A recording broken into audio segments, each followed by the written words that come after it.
स्वामी विवेकानंद ने एक बार कहा था कि अपने जीवन का एक लक्ष्य निर्धारित करो, अपने पूरे शरीर को उसे एक लक्ष्य से भर दो और हर दूसरे विचार को अपनी जिंदगी से निकाल दो।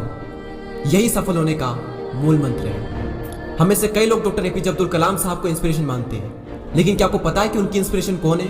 स्वामी विवेकानंद। और सिर्फ यही नहीं, बल्कि निकोला टेस्ला, सुभाष चंद्र बोस, लाल बहादुर शास्त्री और भी कई सारे से लीजेंड्स हैं जिनकी इंस्पिरेशन स्वामी विवेकानंद है। आज हम स्वामी जी के जीवन की 3 कहानियां डिस्कस करेंगे और जीवन की बहुत बड़ी सीख है इन तीनों कहानियों में। पहली कहानी, एक बार स्वामी जी को नदी पार करना था और वो नदी के पास में खड़े थे। तभी एक साधु ने आकर उनसे पूछा, क्या आप ही स्वामी विवेकानंद हो? स्वामी जी ने जवाब दिया कि जी हाँ, मैं ही स्वामी विवेकानंद हूँ। तभी साधु ने पूछा कि स्वामी जी आप यहाँ पर क्या कर रहे हो? स्वामी जी ने कहा कि मुझे नदी पार करना है और मैं नाव का इंतजार कर रहा हूँ। तभी साधु ने कहा कि तुम इतने बड़े इंसान हो, कई सारे लोग तुम्हें अपनी प्रेरणा का स्रोत मानते हैं और तुम एक नदी पार नहीं कर सकते। देखो मैं तुम्हें नदी पार करके बताता हूँ। तभी उस साधु ने पानी पर चल करके उस नदी को पार किया और फिर से पानी पर चल करके स्वामी जी के पास लौट कर आए और बोले कि देखो मेरे पास इतनी शक्ति है, मेरे पास इतना टैलेंट है, मेरे पास इतना ज्ञान है, उसके बावजूद भी मुझे कोई नहीं जानता। और तुम्हारे पास कोई ज्ञान नहीं, कोई शक्तियाँ नहीं, उसके बावजूद भी तुम्हें सब जानते हैं। तभी स्वामी जी मुस्कुराए और साधु से पूछा कि तुम्हें यह विद्या सीखने में कितना टाइम लगा? साधु ने कहा कि 15 साल। इतने में स्वामी जी की नाव आ गई और स्वामी जी ने साधु को नाव में बैठाया और वहां से चल दिए। दोनों ने नाव में बैठकर नदी पार की और पार करने के बाद स्वामी जी ने अपनी जेब से 1 रुपया बाहर निकाला और उस नाव वाले को दे दिया। यानी कि दोनों के मिला के 50-50 पैसे यानी 1 रुपया उन्हें दे दिया। तभी स्वामी जी ने साधु से कहा कि जो काम तुम 50 पैसे में कर सकते थे उसके लिए तुमने अपनी जिंदगी के 15 साल बर्बाद कर दिए। और अगर यही 15 साल तुम समाज की भलाई में लगाते तो आज तुम्हें भी पूरी दुनिया जानती। और मैंने यही किया, इसलिए मुझे पूरी दुनिया जानती है और तुम्हें कोई नहीं जानता। और स्वामी जी ने साधु से कहा कि तुम्हारी तरह कई सारे लोग ऐसी चीज़ों में अपने दिन, हफ्ते, महीने, साल लगा देते हैं जिनका उनकी ज़िंदगी में कोई मतलब नहीं निकलता।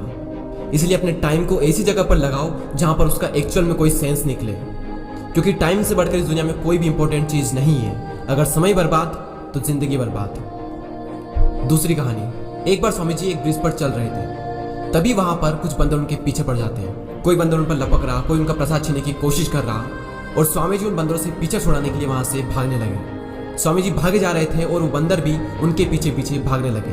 तभी एक आदमी ने स्वामी जी से कहा कि तुम डरो मत, इनका सामना करो। तुम जितना ज़्यादा इनसे डरोगे ये तुम्हें उतना ही ज़्यादा डराएंगे। तभी स्वामी जी पीछे मुड़ते हैं और आंखें निकाल कर उन बंदरों पर जोर से चीखते हैं और तभी सारे बंदर वहां से दुम दबाकर भाग जाते हैं। और उन्हीं बंदरों की तरह होते हैं हमारे नेगेटिव थॉट्स जिनसे हम डरते हैं, और जितना ज़्यादा हम उनसे डरेंगे ये हमें उतना ही ज़्यादा डराएंगे। इसलिए नेगेटिव थॉट्स और डर से डरो मत, बल्कि उनका सामना करो। इनसे तुम जितना ज़्यादा डरोगे ये तुम्हें उतना ही ज़्यादा डराएंगे। और अगर तुम इनका सामना करते हो तो नेगेटिव थॉट्स और डर भी एक दिन तुमसे डर जाएगा। तीसरी कहानी को सुनाने से पहले मैं आपको कुक्कू एफएम के बारे में बताना चाहूँगा।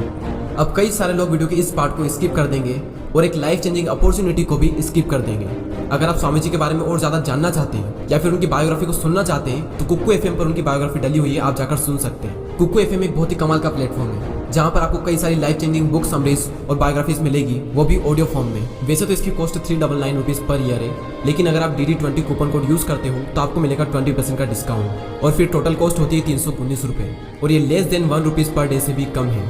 तो लिंक डिस्क्रिप्शन में है, आप जाकर एक बार चेकआउट जरूर करें। तीसरी कहानी, एक बार स्वामी जी उनके गुरु श्री रामकृष्ण परमहंस के साथ कहीं जा रहे थे। तभी रास्ते में उन्हें एक आदमी मिला जो पत्थर पर कुछ बना रहा था। तभी रामकृष्ण परमहंस जी ने पूछा कि तुम इस पर क्या बना रहे हो? तभी उस व्यक्ति ने जवाब दिया कि मैं एक राजा की मूर्ति बना रहा हूँ। रामकृष्ण जी ने पूछा कि क्या उस राजा की तुम्हारे पास में कोई तस्वीर है? तभी उस मूर्तिकार ने कहा कि नहीं, मेरे पास उनकी कोई तस्वीर नहीं है। तभी रामकृष्ण जी बोले कि अगर तुम्हारे पास उनकी कोई तस्वीर नहीं है तो फिर तुम उनकी मूर्ति कैसे बना सकते हो? तभी उस मूर्तिकार ने जवाब दिया कि भले ही मेरे पास उनकी कोई तस्वीर नहीं है, लेकिन मेरे दिमाग में उनकी स्पष्ट तस्वीर छपी हुई है। और कुछ ही देर बाद उस मूर्तिकार ने राजा की सुंदर मूर्ति बनाई भी। और स्वामी जी ये सारा दृश्य अपनी आंखों से साफ देख रहे थे और तभी उन्हें अपने कुछ सवालों का जवाब मिल गया कि अगर कोई भी इंसान अपनी जिंदगी में कुछ भी पाना चाहता है तो उस मुकाम की या फिर उस चीज की तस्वीर उसके माइंड में एकदम क्लियर होना चाहिए। तो दोस्तों उम्मीद करता हूँ कि आपको ये तीनों कहानियां पसंद आई होगी। इसी तरह के और भी वीडियोस को देखने के लिए सब्सक्राइब करके बेल आइकन को प्रेस करें। मैं मिलता हूँ आपसे अगली वीडियो में। जय हिंद।